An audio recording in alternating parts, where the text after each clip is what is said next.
welcome to the Service Academy and also ROTC Scholarship Consulting Podcast. I'm Lieutenant Colonel Rob Kirkland, and I'm joined, as always, with Captain Trish Dock. How you doing, Trish? I'm doing great, sir. How are you? I'm doing awesome. And today we have a special guest with us. It's Vinny Madera from Test Prep Wizards, and he is with us today in order to talk about the SAT math section. Great to be here. Thank you for having me.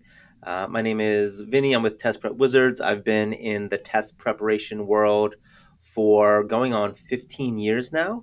I specialize in standardized tests, academic tutoring, and we do a lot of consulting for other companies. I also moonlight as a statistics professor at Fairfield University. So I really try to bring data analysis and trends to our testing process and helping other companies make sense of their data. Yeah, awesome, Vinny. So I mean that really allows you to to really just bring in real world things to what your help with students is, particularly with the SAT test. We're really thrilled to have you here today. Concentrating particularly on the SAT math score.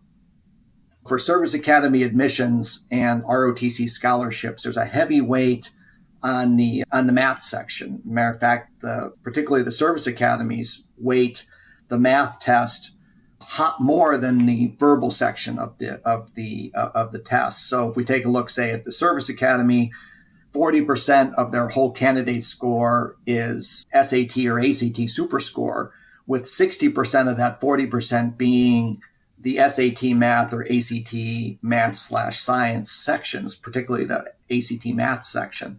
So the importance of both the Service Academy applicant as well as the ROTC applicant to doing well on the SAT math section is extremely important. And one of the things that Captain Doc and I always emphasize to our candidates is you need to raise that math score. You need to study. You need to get help and specialized help in order to raise that test score up, because if you can't raise that score, the math score in particular, you're going to have a great difficulty getting that Service Academy appointment or ROTC scholarship. So it's just something that we've seen over the years, and we just felt like we needed to get some folks like you on this podcast in order to kind of just give them your insight on this. And so we're just, again, really happy to have you here today on the podcast. And so sort of the first thing I wanted to kind of ask you is, have you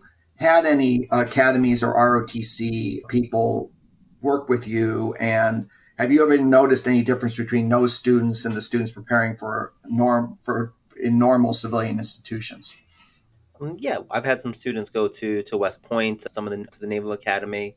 And I think the thing that sticks out the most about those students is that I feel they're a bit more driven than your average civilian students.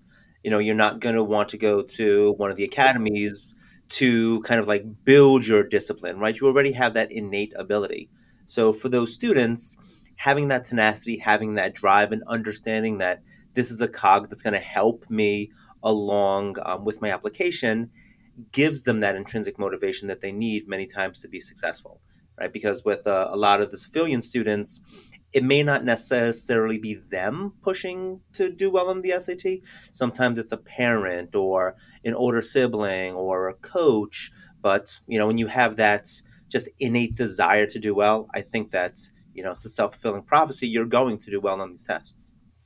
Right. And, given a lot of the universities perhaps moving away from the SAT or ACT, the test blind or test blind in particular, out where I live out in, California with the UCs, or test optional, there's been, Captain Doc and I have seen, that high schools are tending to go away from the SAT or ACT. They're not even offering it in their school anymore. Guidance counselors aren't emphasizing it as much anymore.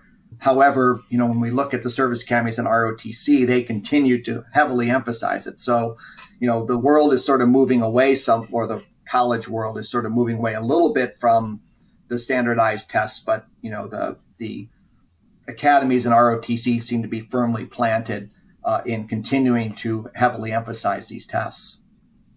And I think that's to the credit of the service academies.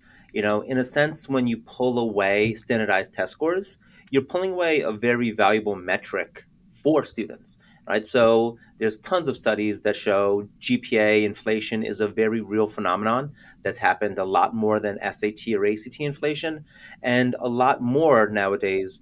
GPA tends to be something that is a bit more subjective, right? Whether it's a class-based or a race-based or a gender-based GPA kind of measurement, right? So test scores take that away, right? So without having an objective measurement, I don't think you can really truly put people or measure people against each other.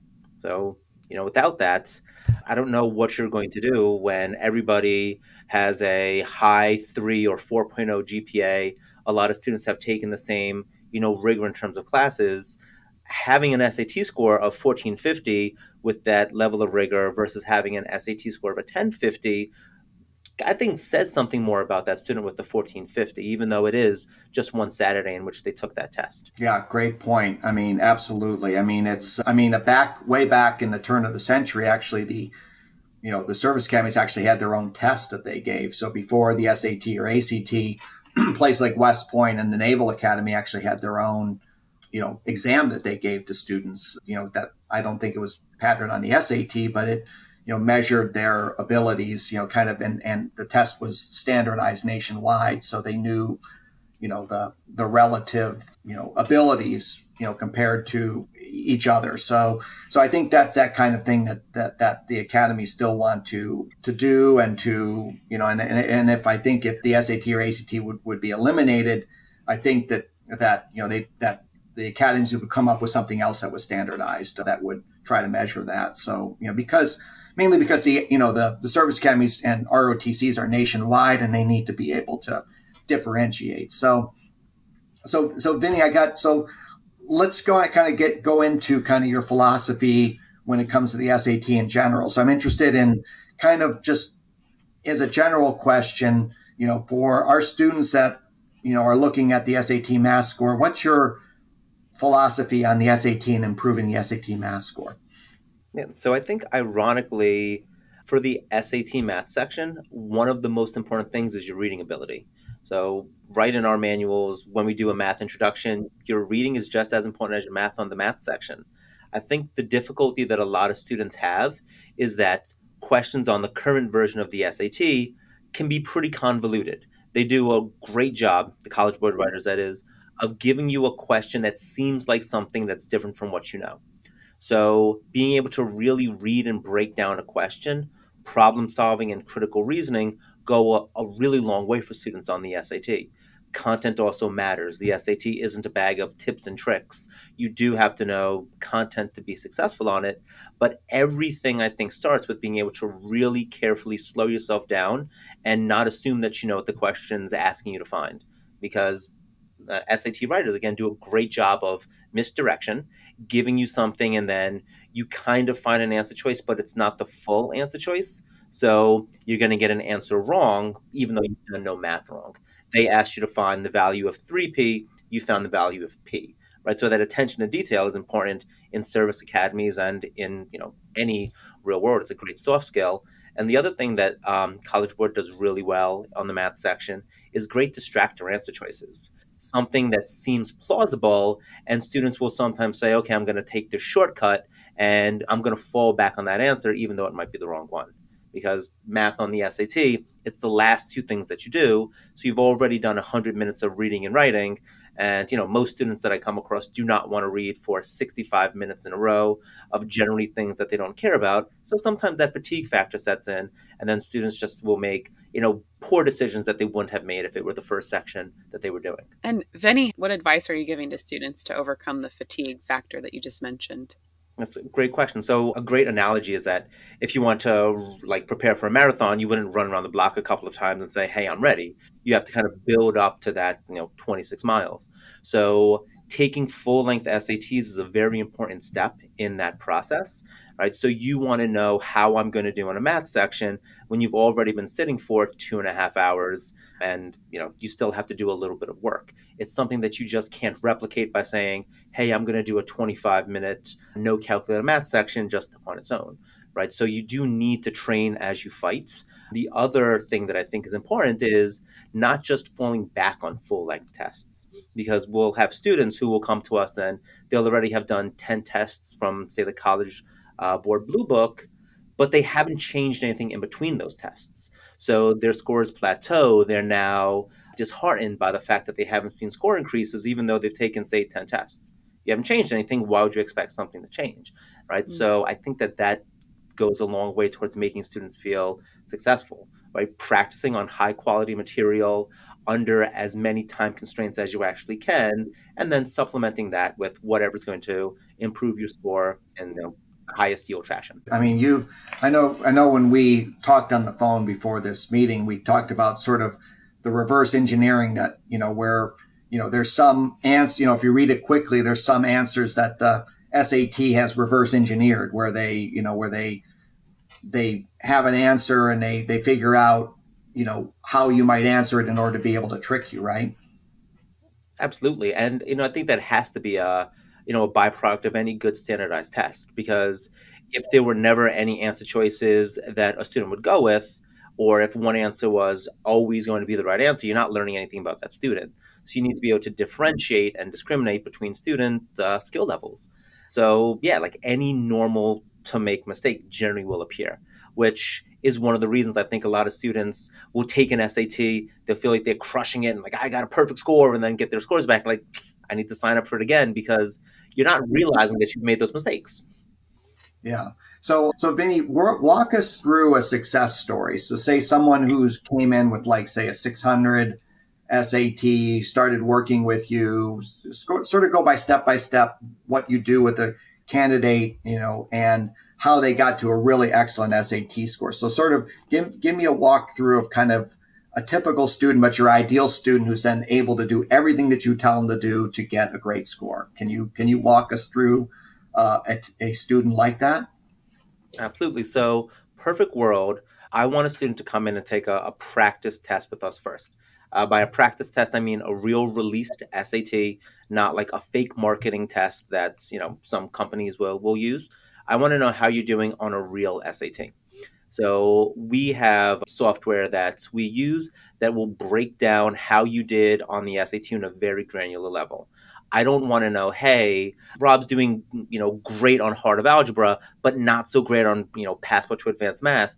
I want to know what topics on passport to advanced math, aka algebra 2, and also what difficulty levels those mistakes are coming on. I want to be able to say, hey, we need to work on medium and hard quadratics questions. We don't care about the easy ones, and we don't care about, say, exponentials and exponential functions. Right. So we'll do that. A student will come in, take that test. We analyze results. After that, which I think is a little different from other companies, is that I want to actually talk to you before we start meeting. Right. So the numbers tell me something. And as a statistics guy, I love me some numbers, but I also need to see how you felt during the test, right? So were you getting fatigued? Were these things that you saw and you kind of recognized them, but you weren't exactly sure what to do? Did you have pacing? Were you jumping around, right? Because the numbers tell a story and you tell a story, and the truth is kind of somewhere in between.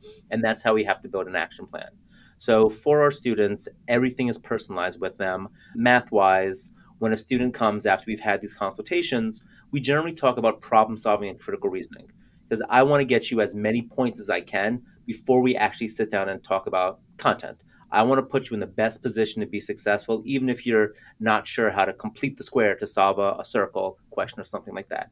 So we talk critical reasoning, problem solving. We have what we call the uglier problem solving method. And then after that, we'll go over ways that you can improve your scores by, recognizing what some might call strategies of the SAT, working backwards, choosing your own numbers if that's something that you needed, and then it's all content after that. Is content that's specific to you and the difficulties that you need. I'm not a very big busy work sort of guy. So I don't want to give you 2 hours of just like, hey, do these practice sections. I want to give you, hey, do 2 hours of this work that's going to give you a noticeable impact in your score, and make you feel that you're actually learning. The best motivation for students is seeing those scores increase, And so if I can keep helping you get those scores going up, you're going to be more apt to do well and do what I say, when maybe those score increases are going to become a little bit harder for you to get, because now you're getting 48 of the 58 questions correct instead of 32 of the 58 questions correct. Great. So when, as far as the amount of time, what are we talking about here? What's the ideal amount of time working with a candidate to get them kind of to improve? I know it probably varies amongst your different candidates, but how much time would you like? How much time are we talking about here? 6 months, a year? What's the most ideal, you think, time frame to be working with somebody? We have ideal and we have reality of where I am. So ideal would be getting a student when they're kind of halfway through Algebra 2 and then working until they get their score, which may be, a few months. It may be, say, half a year. The reality is that where I am in the Northeast, parents are very reactive. So I will get calls in, say, January after everybody has gone on vacation and come back and say, well, I have to take this March SAT. So our usual average timeline is about 8 weeks with the student. So my job is almost always to impact your scores as much as I can in 8 weeks. Part of that is also I work with a lot of athletes, and recruited athletes tend to also have a little bit of a shorter timeline because most of those students come to me either in their post grad year or like the beginning of their senior year. So I have a short window to increase things as much as possible, which is where all the data analysis comes into play, and we're just focusing on high yield content and not saying, hey, here's a syllabus that we're going to go through regardless of what you may need, becomes more effective for us. Vinny, if students have taken the test and not gotten the score that they want, do most of the students that you work with, do they have scores and then they come to you and seek you out, or are they proactively seeking you out? We kind of get two different types of students. We, at the beginning of, say, now is a perfect example, we're getting more of what we call like the alpha juniors, the juniors who are kind of fast tracked, the juniors who are either going to calculus or pre calculus. Those students right now tend to be a little bit more of the proactive students, right? Their parents might be pushing them to get their test scores done by, say, December, so they don't need to worry about the changeover of the SAT that's going on in March.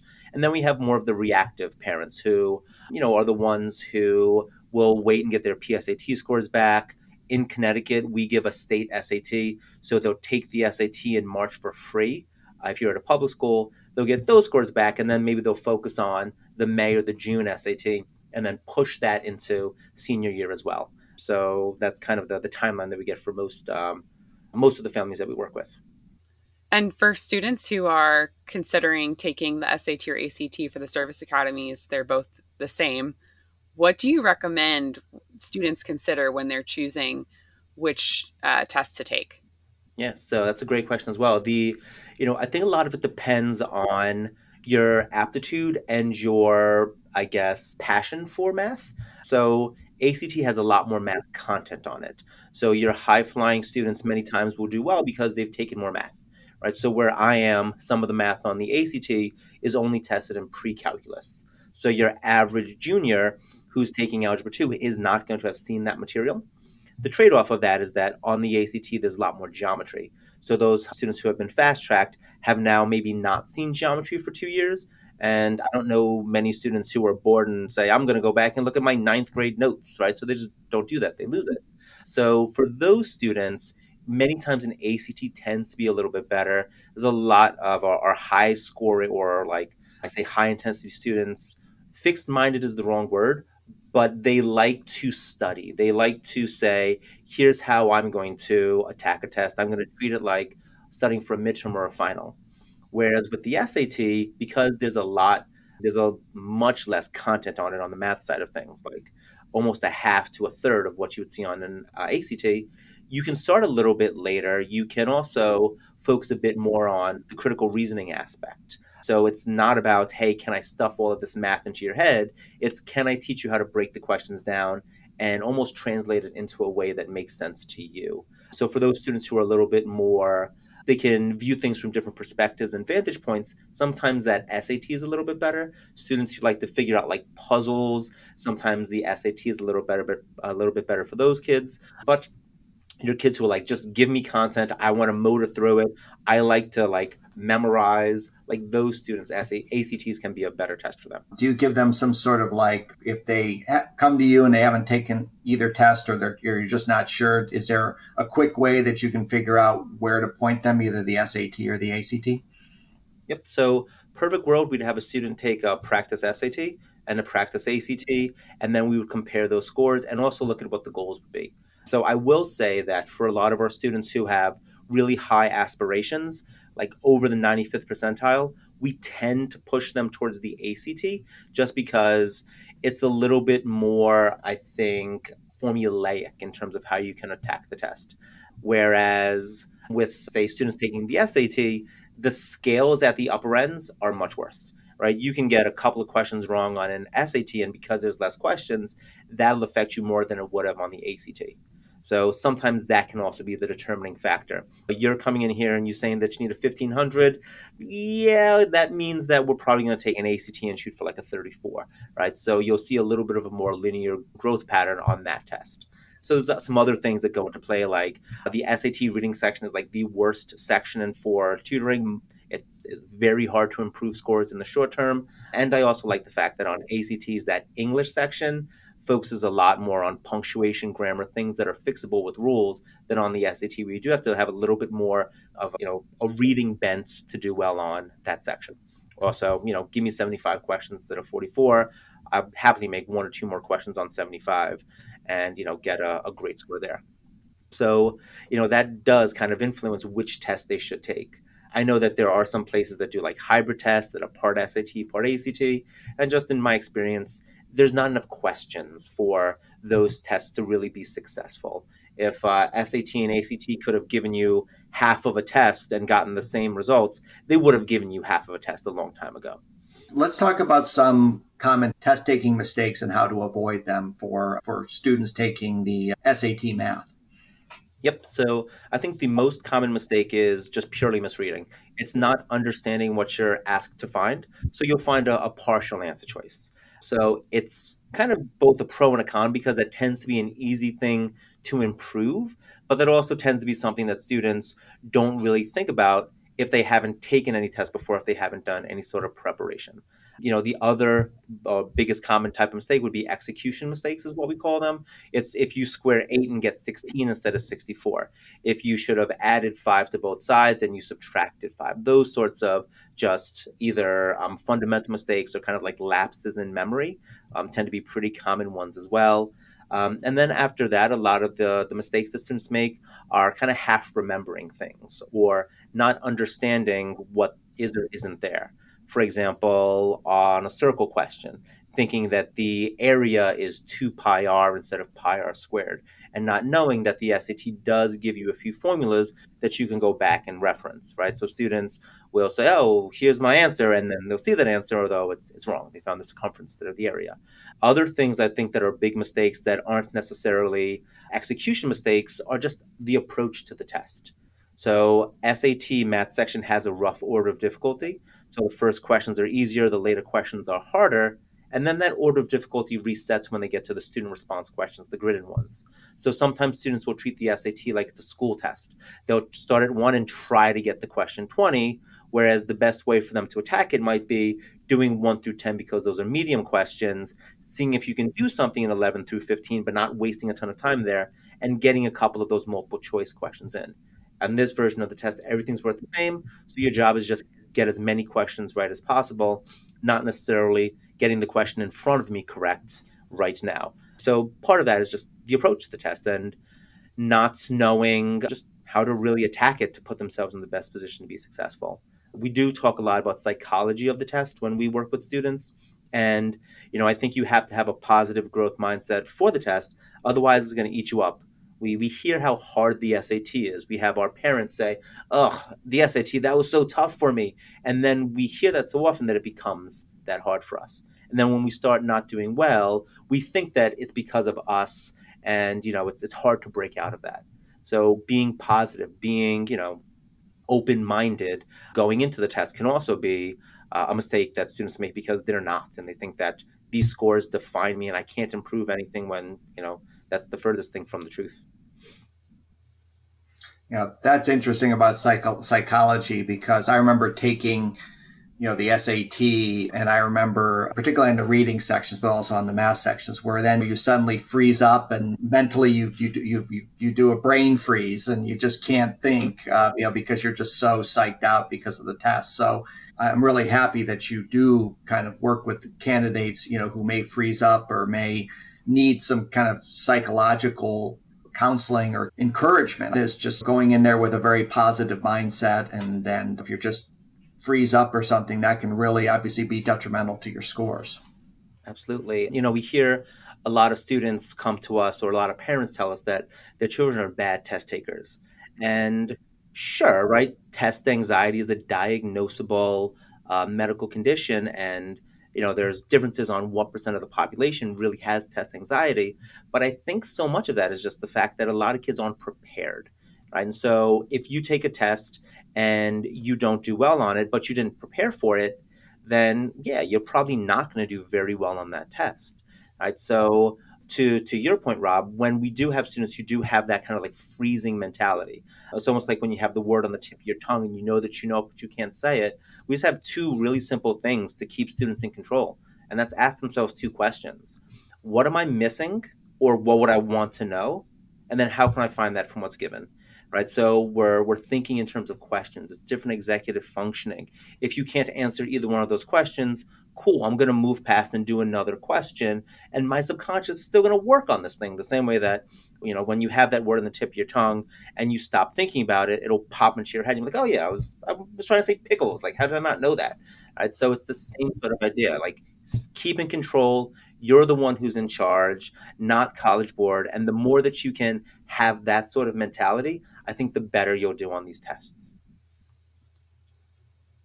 Awesome. That's great.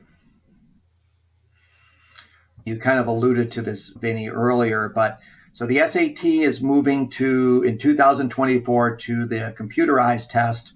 The PSAT is beginning their computerized test this fall. What's happening there, and how's things going to change for the SAT math taker? Yeah, so I think that to College Board's credit, they're using technology the way that it should be used. Right. So, with the PSAT, this is going to be students in the United States' first opportunity to see that format of the test. They can do some practice on College Board's Blue Book app, which just go to College Board, download the app, and you can take practice tests. Although there's only 4 digital SATs available right now, so you don't want to use all of those tests. So the change to the test is going to, I think, have a couple of benefits for students. For starters, it's going to be shorter, right? Everybody wants to take a shorter test rather than a longer one if it's going to be equally valid in terms of your scores. The second thing is it's going to be digitally adaptive. So how you do on the first math section will impact which of the other 2 math sections you get, similar to what GRE does right now. If you don't answer a lot of questions correct in the first section, you get shuffled off to an easier math section. And then your score kind of gets a ceiling, although College Board would never say there's a ceiling to your scores. You've already gotten a lot of questions wrong. You're going to get, a maximum of, say, 600 out of 800. If you do really well on section one, then you get shuffled off to the harder section. And again, College Board would never phrase it this way, but there will be a floor in terms of what your score can be. Maybe your floor is like a 550 or something like that. So for students, it'll kind of help in terms of really differentiating between, scores. Right. So if you didn't do as well, you're going to get questions that are easier the next time around, which is more in line with what you would want to know. If you did well, great, you're going to get harder questions. You can really differentiate between other students who are scoring really well. The other thing that I really, really like, and I know you guys spoke with Tony, and we have a phenomenal calculator course, is that for the new SAT, they're going to implement Desmos on it, which I think is just a no-brainer, phenomenal platform for students because it's free. A lot of students have familiarity with it already from school, and it's something that is not limiting, right? A TI-84 calculator costs a lot of money, and that can price some students out from being able to use it. Desmos is free so long as you have an internet connection. You can practice that wherever you can just hop online. So it's also great because you can solve a lot more questions understanding how to use Desmos.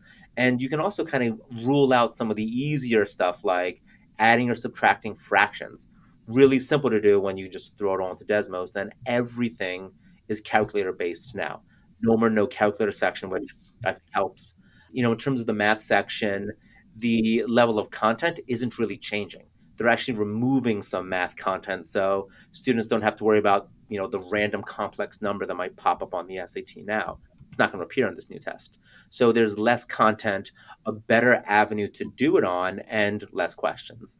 Right. So I think that that's going to benefit students, maybe not initially because they're probably going to have to work out the bugs because it's just been international testing thus far. But I think that eventually it'll be a great test that students will gravitate towards. That's great. And is I know there's a calculator app for the ACT math section. Is that the same case? Does that same calculator app work for the preparation for the SAT, or how does that work as far as the calculator app that you Yep. have? So for us, so we never made a calculator program for the SAT because even though there's a calculator section, the majority of questions on the SAT calculator section are ones that you probably don't need to use a calculator for. By our kind of estimates, you're looking at like needing a calculator on like 6 of the 38 questions on the calculator portion. It's still mostly a non-calculator section. The stuff that you can do on the calculator, okay, you can graph that if you really wanted to find the x-intercepts, but most of the stuff on the SAT, you're better knowing how to do it. Because of the sheer amount of content on the ACT, that calculator can make things a bit more efficient, especially when you have that time crunch of the SAT that you don't have as much on the SAT. So we never really built anything for the test, although understanding a calculator can help. But on the digital version, using Desmos, which will replace any sort of calculator app, that'll be the thing that will help students more than using, say, I think Texas Instruments or a Casio or an HP calculator or something like that. So, if you have your ideal student, when should they start, and what advice would you give parents to be able to support their kids in being successful in the SAT math section? So I think there are two things that a parent should consider. I think the first thing is the level of math that a student has, right? So for the SAT, Algebra 2 and about 2/3 of Algebra 2 is when students have technically seen all of the math that will be on the SAT, other than maybe a random trigonometry question on the unit circle. So knowing when to start is important. And I also think having your student, your child buy in is also important, right? So we have some kind of hyper parents who will have us, start to work with a student, and the student clearly doesn't care, right? That's a waste of your money. That's a waste of the student's time. You're not going to get a lot of, improvement from that. So understanding the maturity level of the student also is good to work with. So I think those two things are important. And also, there's a lot of information out there on the SATs, ACT standardized testing, and there's a lot of misinformation out there as well. So really being able to get a lot of different viewpoints before you really do make a decision. We sadly have a lot of students who think test optional means test blind. And so then they don't even focus on an SAT or an ACT until they realize that it's too late. And, that works to the student's detriment. So kind of getting really good information and talking to both sides and not just hearing the anti-test movement or the protest movement, finding what really is true for your own situation because it's probably unique. For students who are going to the service academies, though, I mean, test prep is still going to be important, or at least taking tests is still going to be important. So I think for those parents, really making sure that they're starting at the right time, getting a good baseline and being realistic about timeline. Was there anything you think that Trish or I either it missed with you that we didn't cover that you think is important here about the SAT math? I think we covered a lot of what's important for the math section. For students looking to do test preparation or take SATs, I think that going into the test and practicing the right way and having the right mindset are the most important things for those students to take away from everything. There's no reason that a highly motivated student, like many of those applying to the service academies and with the ROTC scholarships, there's nothing that a good test prep professional does that they couldn't do on their own. So it's just having the right mindset, having the right materials, and just being able to practice and study in the right way. Yeah. Well, what I really like about what you do is, you have them take that test, and then you can quickly determine what they need to work on. I think that may be, at least in, when I look back upon my preparation for this test, is that I don't think I was ever given any focus. I never really went back, focused on truly what I was having issues with. It seemed to be kind of scattershot when you do it with a book or things like that. And I think your ability through your company to be able to focus people on what they truly need to work on, I think is really important. Yeah, a lot of things may not seem like there's any connection, but a lot of times if we're not tracking mistakes or even tracking questions that took us a long time to do, we can't really find those connections, right? So just being able to take advantage of, technology and software to help with that approach, I think makes preparation a lot more efficient, right? Because nobody really wants to do test prep. Nobody is asking parents for, more SAT prep for the holidays or something. So it's all about how fast can you improve without really making it become this dreadful like boogie monster thing that you just have to go to and do. And that's what technology helps us with. That's awesome. Yeah, Vinny, that is just awesome. I mean, I've learned so much today. I wish I had you when I was going through the SAT. I can always take it again if you want. All I remember is that the people that I took the SAT, I did do an SAT prep thing, and all I remember is the person didn't know what the heck they were doing. That's all I remember. Is they just did, it's like they just was just scattershot, and it was, maybe I wasn't finding the right person, but it's clear in talking to you that you are giving them the direction and that they need. And I certainly think that people that we work with will definitely benefit from your help. So how do they get a hold of you, Vinny, and, to try to get some assistance from you on improving the SAT math section? Yeah. So my email is Vinny, Vinny, at testprepwizards.com. Our website is testprepwizards.com. I'm happy to drop my phone number as well. It's, 203-292-0196. They can call, they can text. We're always available to even have a conversation. Right. So I'm not a salesman. So I might talk to somebody and say, you know what?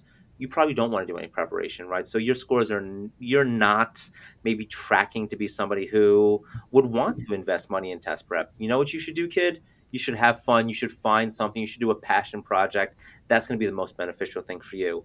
Or, saying something like, what you really need is to take some practice tests, right? You can stop focusing on, say, 5 hours a day on Khan Academy or whatever it is. And here's the next thing that you want to do. And, I don't charge by the minute. I'm not a lawyer or anything. I'm just happy to give advice that I think might, be beneficial to people and, put some more, positivity into this world. Yeah.